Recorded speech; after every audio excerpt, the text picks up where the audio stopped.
अजित पवारांना शासकीय इतमामात दिला जाणार निरोप. पार्थिव अंत्यदर्शनासाठी विद्याप्रतिष्ठान इथं ठेवण्यात येणार.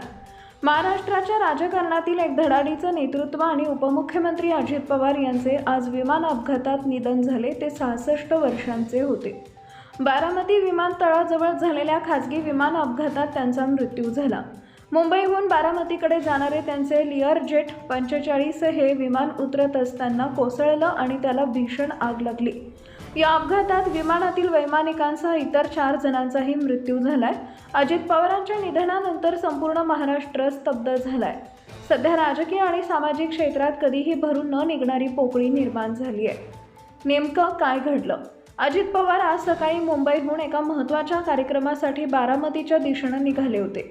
त्यांचे खासगी विमान बारामती विमानतळावर लँडिंग करण्याच्या तयारीत असताना तांत्रिक बिघाड झाल्याची प्राथमिक माहिती समोर आली.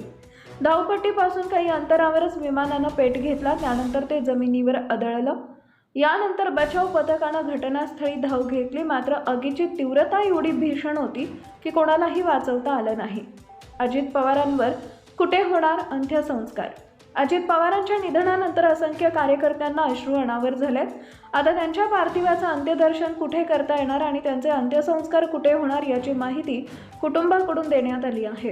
कुटुंबियांनी दिलेल्या माहितीनुसार अजित पवारांच्या पार्थिवावर बारामतीमध्ये अंत्यसंस्कार होणार आहेत. आज बुधवारी संध्याकाळी 4 वाजल्यापासून त्यांचं पार्थिव विद्याप्रतिष्ठान विद्यानगरी चौक इथं अंतिम दर्शनासाठी ठेवण्यात येणार आहे.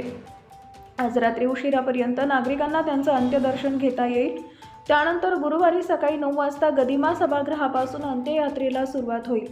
ही यात्रा विद्याप्रतिष्ठान चौक आणि भिगवण रोड सेवा रस्त्यावर मार्गक्रमण करेल.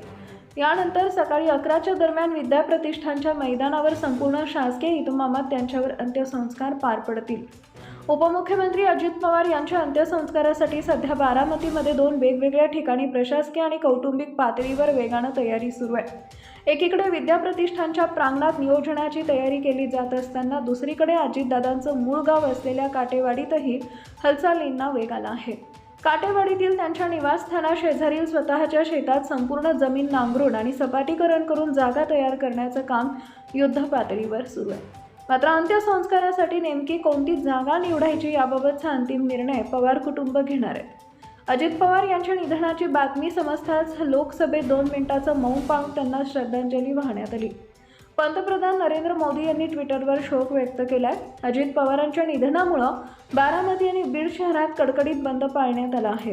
बाजारपेठा, शाळा आणि महाविद्यालय बंद ठेवण्यात आली आहेत. तसेच राज्य सरकारनं 3 दिवसांचा मुखवटा जाहीर केला असून सर्व सरकारी सांस्कृतिक कार्यक्रम रद्द करण्यात आले आहेत.